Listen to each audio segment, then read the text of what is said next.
programação mensal desta academia, temos o projeto Ciclo de Palestras, como o pessoal já falou agora, em que podemos ouvir nossos ilustres confrades ou importantes convidados que nos trazem sua sabedoria.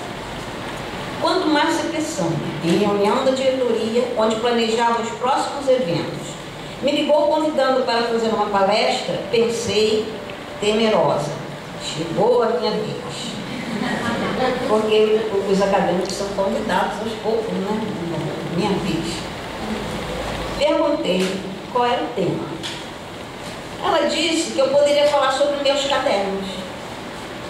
Sobre meus cadernos? Que Espírito Santo de orelha teria sugerido esse tema? Os Espíritos Santo de orelha estão aí, né?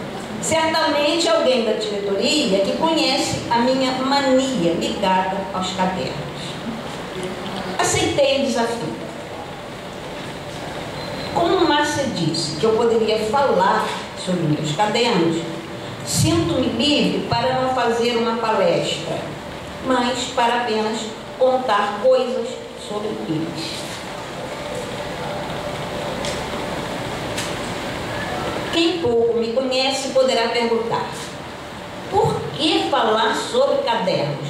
Muita gente deve ter pensado nisso. Quem convive comigo mais de perto facilmente já descobriu essa minha mania pelos cadernos. Cada um tem suas manias, não é? Na página 150 do seu livro Dicionário de Ditados, Provérbios, Alusões, Citações e Paródias, Luiz Antônio Barros aponta o ditado: cada louco com sua mania. Todo mundo sabe. Mas eu fui lá me certificar. Os escritores não fogem a essa assertiva, com manias ligadas a seus gostos, interesses, necessidades, etc. Uns colecionam, outros viajam, outros fotografam, declamam, veem filmes diariamente, leem, escrevem, etc, etc. Vocês podem completar a lista das manias que vocês e os conhecidos têm. Se levarmos em conta mania como elemento usado em palavras compostas, onde significa loucura ou doença, teremos cleptomania, megalomania, mas também bibliomania, literomania, etc. Mas não encontrei cadernomania. Não tem. Minha mania de cadernos é algo mais suave, significando apenas o que poderia chamar de hábito extravagante, prática repetitiva, costume esquisito, excentricidade, segundo o que diz o dicionário. Eu fui dicionário, o dicionário que tem mania, é isso aqui tudo. Bom, então eu tenho isso tudo, né? Curiosa sobre as manias de outros escritores, recorri ao Google. Só de uma fonte eram citados 100 escritores brasileiros. Aí eu fui conferir, na verdade eram 105, dos quais eu só conhecia nominalmente 10. Todo escritor novato, desconhecido, não tinha nenhum desses nomes, raríssimos nomes que a gente citaria da literatura brasileira. Então, gente, talvez que eles tenham entrevistado, os mortos já não podem ser entrevistados só, mas eles que ficaram na história, né? Bom, vi também alguns estrangeiros.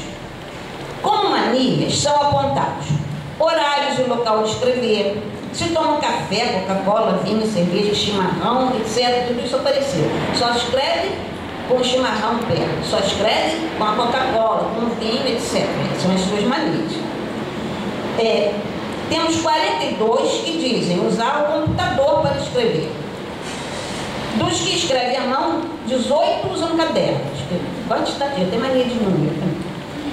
6 usam blocos, 11 usam papéis variados, 11 usam cadernetas, 2 usam agendas. Aparecem 7 dizendo que seus textos começam na cabeça, não é no papel. Só depois de pensados passam para o papel. Escolhi uns poucos para ilustrar o que disse. Copiei pouquíssimo no caderninho que preparei para vocês. Vocês têm toda a liberdade de lembrar muitos outros. Então, as manias que eu escolhi. Alexandre Dumas, começando um livro, escrevia dia e noite até sua conclusão. Esse acho que está no caderno de vocês. Então, um escritor famoso, conhecido, né? Vitor Hugo trabalhava em pé, por vezes até 14 horas seguidas. Então, temos aqui o Vitor Hugo que escreve em pé. Charles Dickens gostava de escrever em um escritório luxuoso. Vocês aqui podem ver a poltrona dele, a roupa dele para escrever. Imaginem, escrever assim, né? Para escrever. José Saramago, no fim da vida, escrevia só 2 folhas por dia, mas era indicação médica. O médico pediu que ele não devia se esforçar muito, então não devia passar de 2 folhas. Antes ele deve ter escrito muitas, pelos livros todos que ele tem, né? Pablo Neruda escrevia com tinta verde. Não devia ter escrevido tintas verdes, quando ia escrever, né? Aí fazia a sua escrita. Moacir Scliar não tem método ou mania. Escreve quando pode, em qualquer lugar. Ele explica. Ele era médico, ele tinha uma vida atribuladíssima e se ele estivesse no elevador da nação, ele escrevia ali, se ele estivesse no café, no bar, escrevia qualquer momento, em casa, qualquer hora. Então não tinha mania assim, escrevia em qualquer lugar.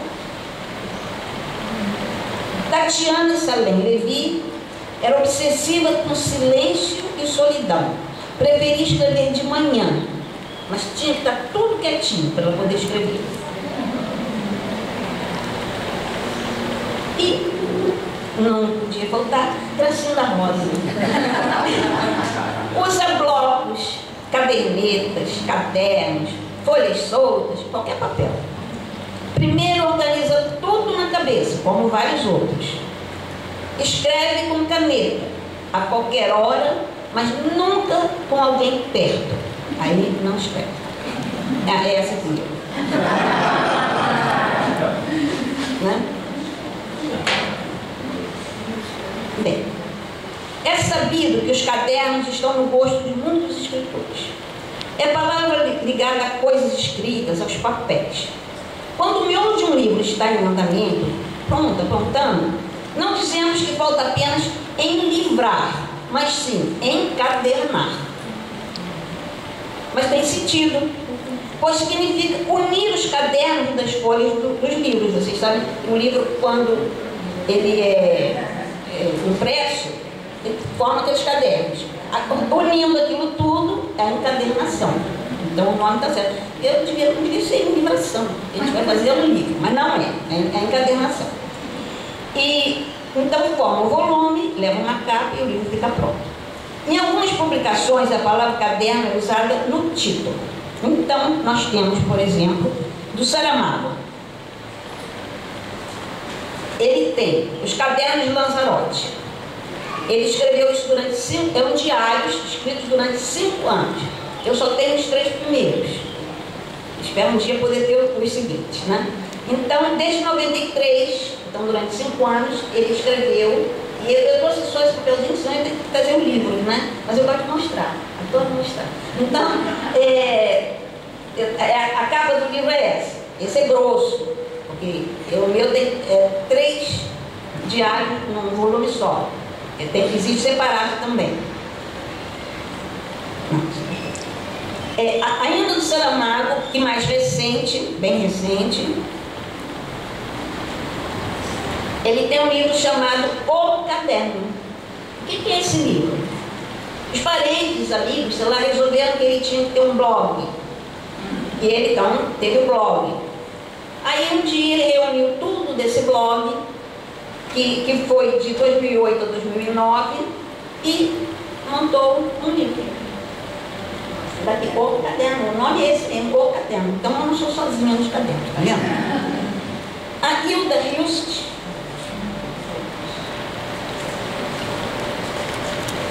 tem um livrinho que eu não sei o nome. Se se chama O Caderno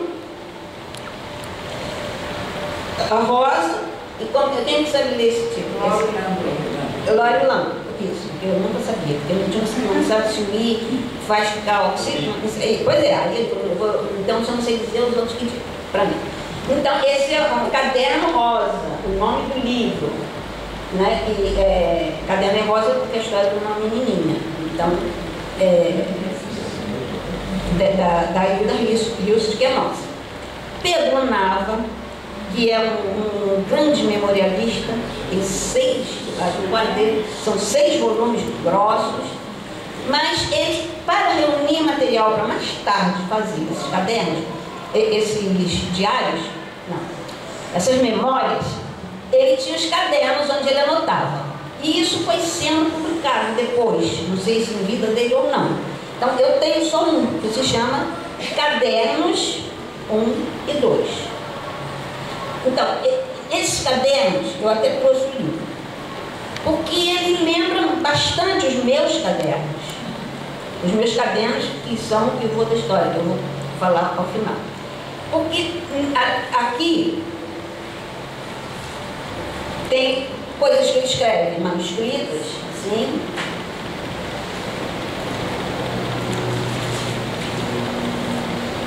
Coisas com escrita e figura, que ele também gosta de desenhar, rabiscos, né?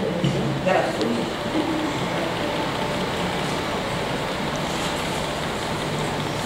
Recorte de jornais que ele cola, como eu também faço. Muita coisa que eu faço, né?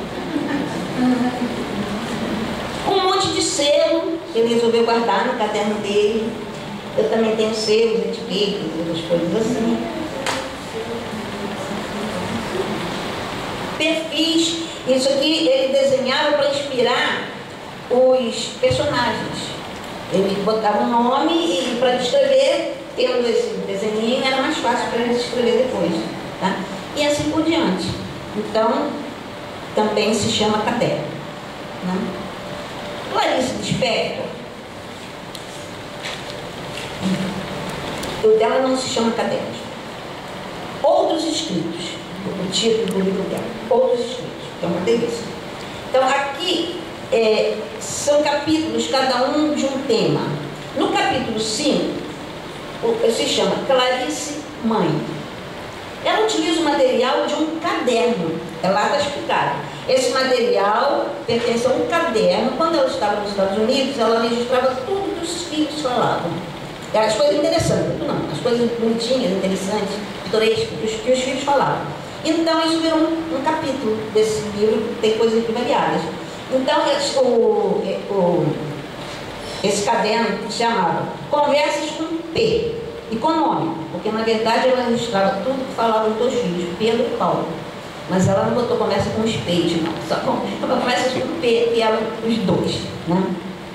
Bom, vocês devem conhecer muitos outros livros que levam a palavra caderno no título, e revistas também. Bom, isso. Bom, tenho especial admiração pelos cadernos de literatura brasileira do Instituto Moreira Salles, onde nossos escritores são retratados de forma primorosa. Então, isso está no papelzinho do caderno de vocês, todos os títulos até onde eu tenho, até acho que 26. Já deve ter outros, porque isso já foi alguns anos atrás. Mas antigamente ali na Veredito, a gente ou encontrava ou encomendava. Não tem Veredito, ninguém encomenda. Às vezes, por exemplo, um amigo, a Luzia trouxe isso para mim, quando foi a Moreira Salles, ela falou, vou Moreira Salles, um dia eu tenho que ir lá, que eu preciso de uns livros lá, que se chama os cadernos de literatura. Ela disse, me dá os nomes, eu trago. Ele trouxe para mim, são pesados, né? Mas eu digo que eles são primorosos, porque eles pegam um autor brasileiro, cadernos de literatura brasileira, né? Então eu trouxe, em homenagem ao Carlos Rosa, o caderno sobre Rubem Braga, porque é o cronista preferido dele, né? Então, vocês vejam, é um volume bom, de bom papel. Então, ele vai passando. No começo tem uma fotobiografia, onde mostra pai, mãe, às vezes o meninozinho, o garotinho, os jovens, formaturas, né? Dá bem pra ver que eu sou baixinha?